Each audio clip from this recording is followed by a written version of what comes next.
dia. Advogado tem que falar alto. Bom dia. Tudo bem. Eu tinha um professor na graduação que falava isso. O advogado tem que falar alto. Aliás, foi presidente da nossa seccional lá no Espírito Santo, a Gesam da Costa Pereira, né? Medalha Rui Barbosa pelo Conselho Federal. Eu ficar por último é uma desgraça.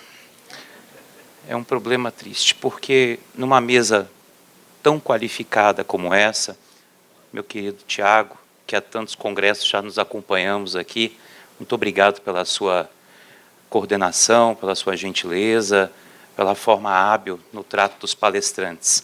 Hábil e pacífica, né?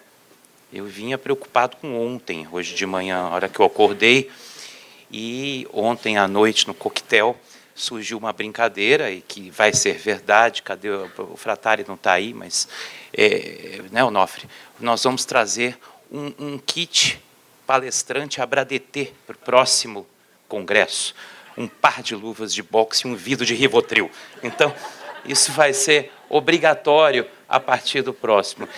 Eu não vou dizer para quem é a luva de boxe e para quem é o Rivotril, mas com certeza alguém vai utilizar. Eu quero cumprimentar essa seleta mesa, primeiramente na pessoa da nossa querida doutora Ana Paula, pela brilhante exposição, do meu caro Guilherme Henriques, também nos brindou com uma posição a respeito das stock options, que é um tema brilhante, e na pessoa de todos cumprimentar o meu caro e querido colega de Conselho Federal, doutor Breno de Paula, nosso amigo de Rondônia, presidente da Comissão de Direito Tributário do Estado de Rondônia, meu colega na comissão especial também do Conselho Federal da Comissão de Direito Tributário. Na pessoa de Vossa Excelência, eu cumprimento todos os palestrantes. Eu quero agradecer a Abradetê mais uma vez por estar aqui. Eu, toda vez que venho a Minas Gerais, eu fico muito contente. O calor mineiro, o pão de queijo, o doce de leite me contaminam. E eu gosto de voltar para cá, sempre. E na pessoa do Paulo, do Onofre, Dr. Carlos aqui presentes, eu cumprimento os mineiros. Faço minha saudação também a atleticanos e cruzeirenses presentes. Saudações rubro-negras, pedindo para que sigam o líder e continuem depois do jogo de ontem. Então, em cima disso, nisso eu faço menção ao nosso querido deputado Gabriel Guimarães, aqui conselheiro do Clube Atlético Mineiro, grandioso Atlético Mineiro, que não conseguiu ganhar do pobre Vasco ontem, infelizmente, né? Eu fiquei feliz porque os slides da Abradetê e a Abradetê seguindo a liderança também fez em vermelho e preto, vejam só. E eu fiquei muito contente em trazer também um pouco dessa alma flamenguista vitoriosa para a palestra de hoje. E quem sabe a gente consegue desenvolver um tema tão obscuro que é o tema da reforma tributária aplicado aqui à desoneração da folha de salários. Eu quero cumprimentar também, logicamente, além da Abradetê, que eu já cumprimentei, os colegas do Espírito Santo, na pessoa da minha querida conselheira da UABES, doutora Valéria Fundão, doutor Bruno Oliveira, que também se encontra, a Comissão Tributária lá de Vitória, meus cumprimentos pela presença aqui no evento, na pequena, mas sempre forte e grandiosa delegação capixaba, né? Fico muito contente para saber que nós estamos aqui debatendo um tema difícil. A reforma tributária é o grande problema do momento. Não problema, talvez digam que seja a solução. Eu sou um pouco cético. Talvez essa solução esteja longe ainda, porque temos muitos problemas para chegar na solução. E vocês têm visto isso nas palestras que se desenvolveram, sobretudo ontem, ao ponto de que o conflito gera até posições ideológicas, né, tristes e radicais em relação a conceitos que sequer se sabem se estão definidos ou não ainda, professor Breno. Então, dentro dessa ideia, aliás, eu gostei da sua palestra de habitualidade, porque eu não sabia nada de habitualidade. Tirando a parte do Código Civil dos ébrios habituais, que essa todo mundo conhece, que estão no Código, tirando essa habitualidade, eu desconhecia essa parte de interpretação na decisão dos tribunais. Meus parabéns. Dentro dessas considerações, vamos aqui iniciar, deixa eu ver aqui. É o último, né, Ana Paula? É o último. Esse ESC? Não, esse aqui. Este aqui, aperta para onde? Aqui? Para cá? Ah, o daqui. Pronto, eu não sou muito acostumado com as questões digitais, mas eu gosto de fazer data show. Não são tão bonitos que nem do professor Eurico, que foi elogiado ontem, mas eu tenho a qualidade também de desenvolver um pouco de apresentações nessas questões, né? Eu começo falando sobre duas questões importantes, e aí citando o nosso querido mestre de sempre, meu professor querido na PUC, no mestrado, no doutorado, o professor Paulo de Barros Carvalho. Esse tema da debate da reforma tributária passa por uma discussão que Luhmann já vinha discutindo há muito tempo na teoria dos sistemas. E essa parte é extremamente interessante quando você fala o direito é um sistema completo, e essa é a posição sempre positivista, autopoética, né, que todo mundo conhece, para quem estudou essa parte da filosofia do direito. Mas esse entrosamento dos sistemas e também da política acaba gerando... Professor Walter, eu fiz uma saudação a Vossa Excelência, agora que Vossa Excelência está aqui presente, meu obrigado de coração por ter me trazido a Belo Horizonte, né? Palmas para esse homem que faz o melhor evento do Brasil hoje em direito tributário. E merece o nosso cumprimento por toda a força, empreendedorismo e competência com que realiza, né? O único problema dele é que ele é cruzeirense, o resto, tudo bem. Dentro desse entrosamento que Luhmann dizia, por força da comunicação, em razão dos sistemas, surge a grande questão da reforma dignificada com o problema. O direito pode ser contaminado pela política e pela economia, ou a economia e a política contaminam o direito? Essa é uma grande questão para saber até que ponto o direito precisa ser mudado, e nós acreditamos em um sistema existente, ou até que ponto as variantes econômicas e de mercado. E isso foi falado ontem na palestra de reforma sobre, eu não me lembro quem falou, mas falaram uma coisa muito interessante. O mercado acompanha o Raul. O bolso do contribuinte, o bolso do cidadão acaba comandando a voz da rua. E a voz da rua, a voz da sociedade, gera exatamente a necessidade de uma implementação de uma nova ótica política e econômica sobre o direito vigente. E é nesse campo que nós estamos. O grande problema é que tem sido feita uma propaganda muito grande. Eu não sou contra a reforma, já vou dizer isso. Não sou contra. Mas também sou a favor com determinadas peculiaridades e posições. Dentro de um garantismo, de uma segurança jurídica, dentro do respeito da principal norma que esqueceram que existe, que é a Constituição Federal, que está em pleno vigor. Essa é a grande questão. Fazer uma reforma constitucional tomando por base algo novo e partindo-se do zero, não é essa a ideia. Acho que a ideia é melhorar, aperfeiçoar e qualificar um texto dentro dos princípios e cláusulas pétreas, sobretudo do Estado Democrático de Direito, da segurança jurídica e da legalidade. Estes que não podem ser objeto de modificação. Então, por conta dessa circunstância, eu abro aqui a minha exposição falando exatamente sobre isso. A PEC 45 e a PEC 110, que são as principais duas propostas hoje existentes, elas tomam determinados conceitos e esquecem um pouco das bases constitucionais vigentes que nós temos hoje. E aí eu dou um pouco de valor ao que o professor Humberto Ávila falou ontem. Tem um fundo de verdade muito grande, guardadas as proporções do que foi dito, mas é verdade. É verdade. Nós temos aí uma falta de critério, e além de falta de critério, uma falta de observação de diversos pontos. E não é só sobre a questão relacionada à desoneração. Não tem nada na PEC a respeito dos estados, dos benefícios fiscais. Tem muito pouco sobre seletividade. Tem muito pouco relacionado a garantias tributárias que deveriam estar esculpidas e não foram observadas. Então, tudo isso leva a crer que, com olhos políticos e econômicos, temos que olhar melhor o direito com base na legalidade. A necessidade de mudança existe. O nosso sistema tributário é falho, nós temos defeitos, precisamos corrigir, o Brasil tem uma carga tributária muito grande, nós temos problemas seríssimos dentro da legislação que precisam ser modificados.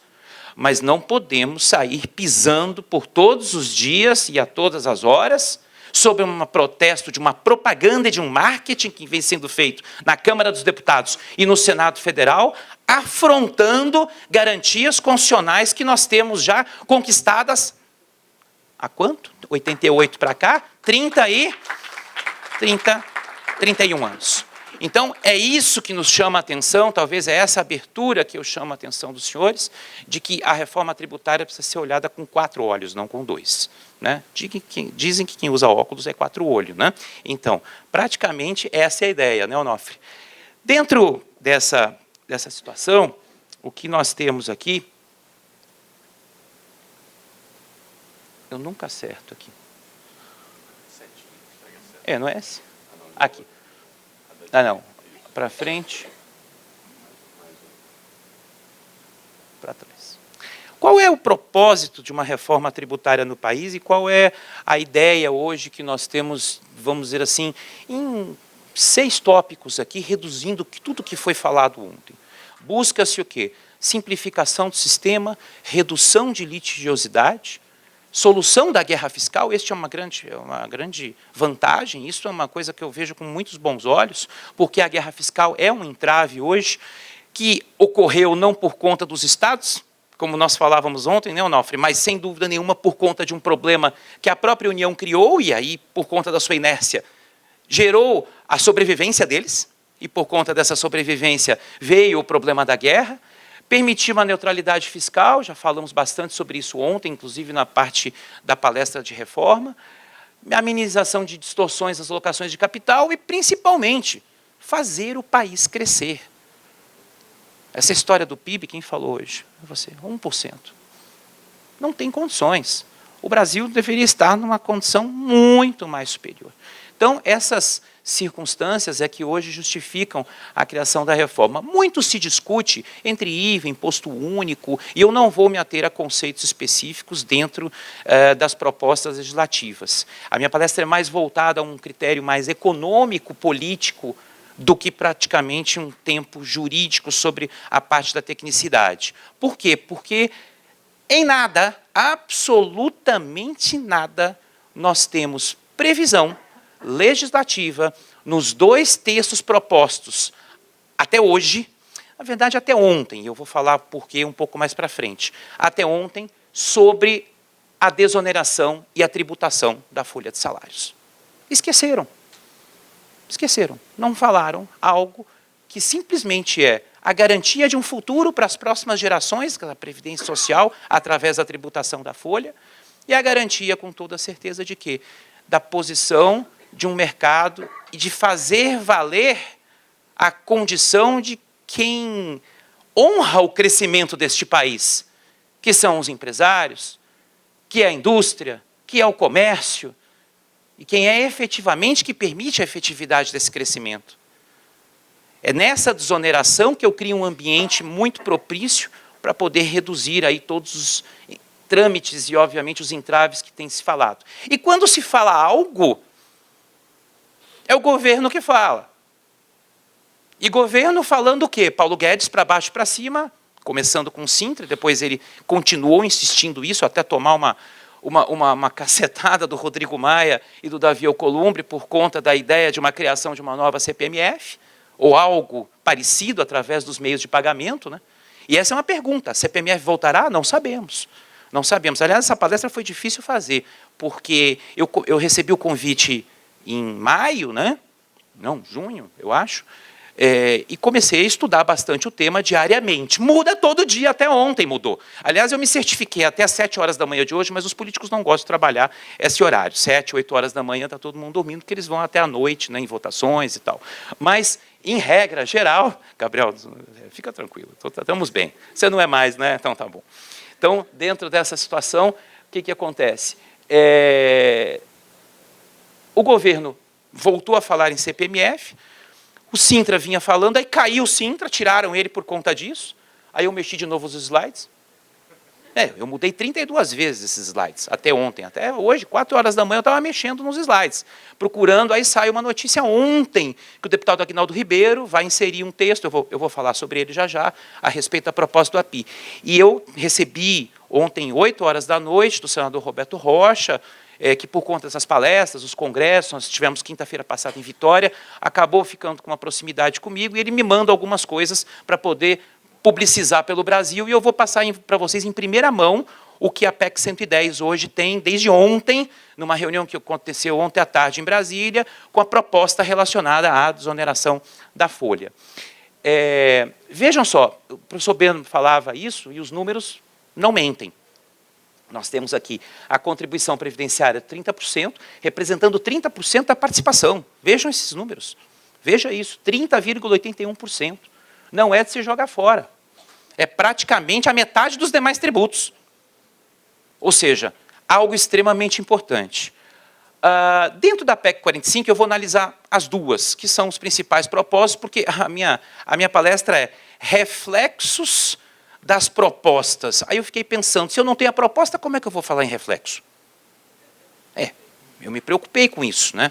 Coisas do professor Lobato. E aí, em cima disso, reforma, eu preferi falar e dar um título à minha palestra, que seria Reforma Tributária, Tributação da Folha e Desenvolvimento, que é exatamente o tema do nosso congresso. Ou seja, e exatamente o tema que gera aqui a ideia de fazer o país crescer, através da desoneração da folha. Eu voltei lá, passei. Existem pontos importantes na PEC 45 relativos ao consumo e à renda, eu não vou me ater a eles, mas existe uma lacuna muito grande sobre a tributação de folhas e salários. E vejam, em todos os momentos, e essa é uma crítica que eu faço dura à PEC 45, eu conversei com a PI várias vezes na Câmara, eu estou, através da UAB, a gente tem atuado, né, Breno? Temos ido a algumas sessões, na Câmara dos Deputados, ao Senado Federal, participando ativamente das discussões, dos debates, das audiências públicas, junto às casas legislativas. Eu conversei com a PI por 3 vezes, e por 3 vezes perguntei a ele algumas questões. Em todas ele me respondeu, fica delegada a lei complementar. Mas, meu Deus do céu, que lei complementar mãe é esta, que vai caber coração de mãe, tudo, né? Ou seja, eu vou colocar na lei complementar, praticamente, eu vou desconstitucionalizar um monte de coisas, jogando a lei complementar. Aí, o professor Humberto Ávila falava da lei ordinária ontem e tudo mais, eu lembrei de um colega que falava ordinária, né? Então, é ordinária mesmo, e esta é uma posição ordinária em relação a isso. Porque se quer alterar o sistema constitucional, que se faça com competência e tecnicismo, mas não se delegue a lei complementar para primeiro se experimentar e fazer do país um balão de ensaio para depois se verificar o que vai acontecer. Este é um grande problema. Este é um grande problema, que depois não tem volta. E aí a lei complementar não é completa, a lei complementar é ausente, e aí os problemas que eram para ser simplificados aumentam. Então vejam exatamente essa questão. E a proposta do Bernardo Api, eu vou passar o slide para frente, mas ele basicamente diz o seguinte, isso foi inserido essa semana, tá? Essa semana entrou no projeto, não tem nada ainda no texto de lei. Isso entrou, vai entrar o Aguinaldo Ribeiro, que é o presidente da comissão especial na Câmara, vai apresentar o relatório, diz ele, dia 8 de outubro. Hoje é 3, faltam 5 dias. Eu não creio que apresentará. Tem mais 2 sessões ainda. Aliás, tem uma audiência pública, sexta-feira em Vitória, eles vão para lá agora, né? Vão eles, o Hildo Rocha, o Api também vai, vão todos para Vitória. Ele diz o seguinte, olha, eu tenho até um salário mínimo, eu não tributo. De um salário mínimo até R$ 5.839, eu tributo numa faixa em que eu ponho 10% e jogo mais 20% para a Previdência. De 5.845 para cima, eu também não tributo. Ou seja, ele pegou a renda média do brasileiro e acha que com isso vai conseguir resolver a situação da folha. Eu só vou passar aqui, vejam, qual é o problema. Eu fiz uns cálculos aqui, olha, vejam só o problema. Essa é a atual tributação hoje sobre a folha. 43%, minha gente. Fora o FGTS. Vejam, fora os 8% de FGTS. Então, eu tenho os penduricalhos, que todo mundo fala, Sistema S, Sebrae, INCA, Salário Educação, Assistente de Trabalho e tudo mais, e as contribuições previdenciárias respondendo ao INSS em 20%. Esse é o estágio hoje atual. Qual é a proposta do API? Eu tenho a proposta básica, exemplo, 10% sobre R$ 1.000, que já é tributável acima do salário, né? O salário está em quanto? 900 e alguma coisa, 980, né? 990. Então, eu tributo em 10, jogo mais 20%, então eu tenho 30% sobre o que ultrapassar os 1.000. Então, o que eu vou fazendo? Eu vou subindo os valores e, obviamente, a carga vai aumentando. Ela passa de 10, 16,7, 20, 26%. Chegou em 5.800 lá, que é o teto do INSS, dali para cima, não tributa mais. Essa é a proposta que está inserida há uma semana e que vai ainda à votação na comissão do parecer a partir do dia 8, se o deputado Aguinaldo Ribeiro apresentar o parecer no dia 8, ok? Muito bem.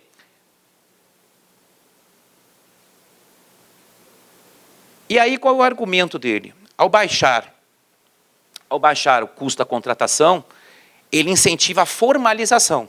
Teremos mais carteiras no mercado. Ótimo. Mais empregados. E, com base nisso, o aumento de arrecadação. Eu pergunto, será que isso é suficiente? Eu não vejo suficiência nessa situação. Eu não vejo. Então, aí já estão se admitindo, o próprio Rodrigo Maia se posicionou essa semana, dizendo o seguinte, olha, talvez nós possamos mudar o imposto de renda. Olha isso, Onofre. O da pessoa física e da jurídica sempre vem no coitado do contribuinte, né? O que paga a conta final. Ou então sobre as aplicações financeiras. O governo ama mexer em aplicações financeiras. É uma coisa incrível, né?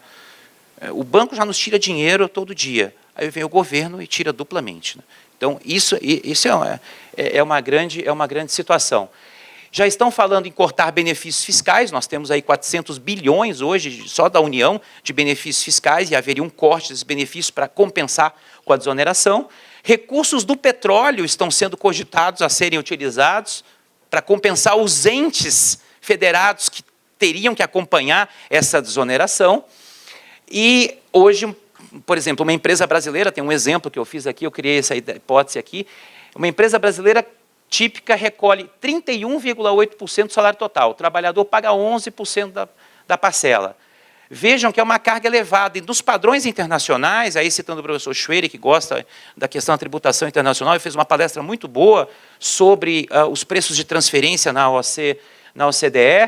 Lá nos países ricos, essa tributação é menor, ela é média de 22,9%, e, além da aposentadoria, 18% para 22 países nos quais se considera apenas o financiamento da aposentadoria.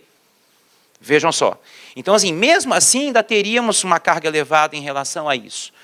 E o impacto dessa desoneração, hoje, representaria, segundo o API,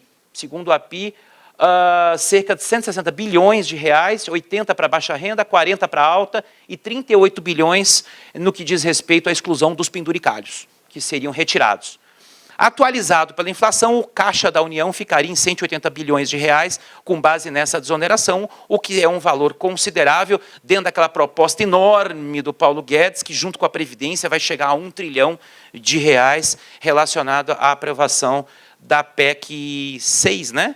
É isso? Número 6, né? Não é isso, Valéria? Você que de 19. Para o setor de serviços, seria uma forma de compensar, então, aí, o aumento da tributação derivada do IBS. No que diz respeito à PEC 110, e eu já estou me encaminhando aqui para o último ponto aqui a ser analisado, não há, até o presente momento, não havia, né, até ontem não havia nada que o senador Roberto Rocha tivesse incluído no parecer relacionado à tributação que envolve a desoneração de folha. Ontem, dia 2 de outubro, houve uma reunião no Senado Federal e eles concordaram em inserir o seguinte: vamos, mediante lei complementar, mais uma vez, ou seja, usando aí, como o Raul falou, elas são primas, não são irmãs, mas elas usam dos mesmos mecanismos, a 45 e a 110. Então, aí nesse ponto, vai se usar de uma lei complementar que vai permitir o tratamento diferenciado ao setor de serviços, principalmente às pessoas físicas, para que possam usar o crédito dos gastos. E aí, compensar com a contribuição patronal. Perceberam? É essa a ideia. E isso está numa emenda ofertada pelo Major Olímpio, de São Paulo, senador de São Paulo. Ele propôs a emenda 44 à PEC 110. Está aqui, ó o texto dele aqui. Acresce a linha D do artigo 155, do parágrafo substitutivo da proposta, o seguinte: no caso dos serviços contínuos com prevalência de mão de obra sobre os custos, serão objeto de compensação tributos incidentes sobre a folha de pagamento. Ou seja, usando daí a possibilidade da questão do crédito. Existem outras propostas no mercado que já foram apresentadas, daí os reflexos de que tanto falava o título da nossa palestra. A criação de tabela de uma incidência previdenciária, a possibilidade de uma tributação favorecida para simples e empresas de pequeno porte, para que se faça uma desoneração melhor. Mas a ideia é buscar o aperfeiçoamento. Não vamos radicalizar, não vamos manter o sistema atual e nem também criar um imposto de pagamento. Vamos aperfeiçoar e melhorar o que temos. A ideia é usar de quê? Segurança, racionalidade, conceitos abertos, mas que são importantes daqueles que eu falei no primeiro momento, quando abri a minha fala. Redução da carga tributária, diminuição de litígio, evitando-se a judicialização, e essa é a grande preocupação do texto aprovado, porque não adianta, aprova o texto, na semana seguinte vem um Estado ou uma entidade e vai para o Supremo Tribunal Federal. Aí no Supremo Tribunal Federal, ou é no plenário, ou é no revólver. E aí, o que acontece? Que é o que tem sido, né, dito ultimamente. E o problema de judicializar, vocês sabem, né? Eu sou juiz, eu faço o que eu posso. Então, dentro dessa condição, isso me lembra a história de um amigo meu, da época da faculdade. Eu já não o vejo há bastante tempo, ele é juiz do trabalho, lá no Espírito Santo. Nós nos formamos, e eu vim para São Paulo estudar, fazer o mestrado na PUC, depois o doutorado. Me casei com mulher paulista, nunca mais saí de São Paulo, né, Gabriel? E aí, por conta disso, ele prestou um concurso para justiça do trabalho, passou. E aí, eu estou falando tudo isso para falar que o juiz pode tudo, né? E aí, dentro dessa situação, ele prestou o concurso e, muito tempo depois, nós nos encontramos num restaurante em Vitória. Eu falei, e aí, como é que está a carreira, tal? E que bom, né, te ver e tal. Ele, não, está ótimo, mas foi difícil o começo. Eu, foi difícil o começo? Como é que foi difícil o começo? Não foi ruim, porque me mandaram para uma vara no interior, vara do trabalho no interior, tinha um juiz titular muito chato, mais velho, tal, e tudo ele deixava na minha mão. Eu falei, mas deixava na sua mão como?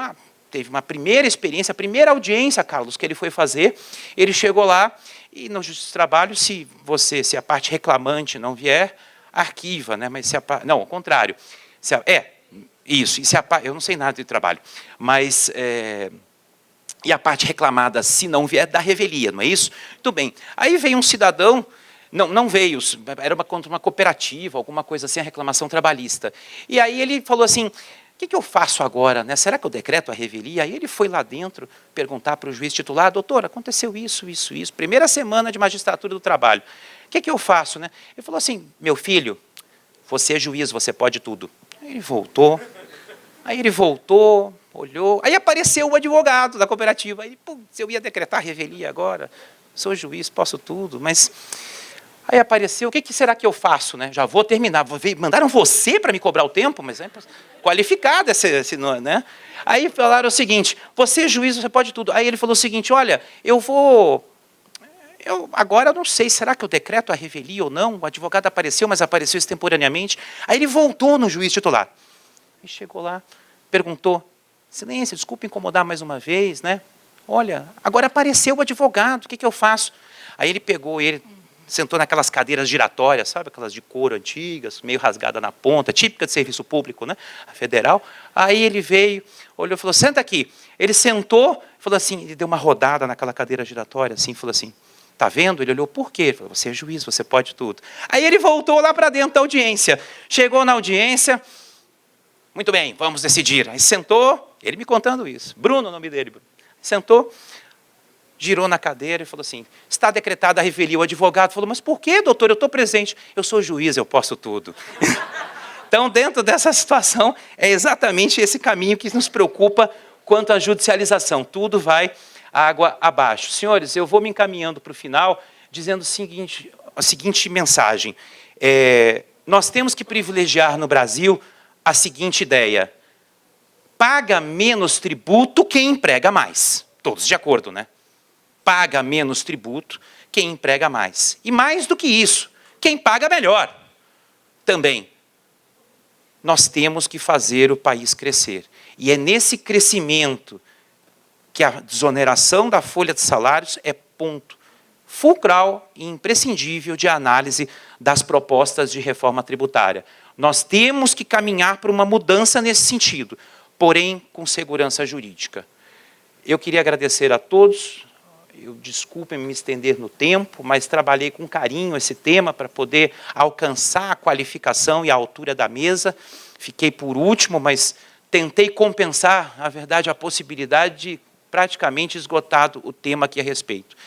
Dizem que, e eu falo isso para os mineiros, né, Onofre, toda vez que eu volto aqui, acho que foi Cora Coralina, né, famosa poetisa aqui da terra, né, dizendo que a gratidão é a memória do coração, né, e eu só posso dizer, então, muito obrigado por estar aqui e estar com vocês. Muito obrigado.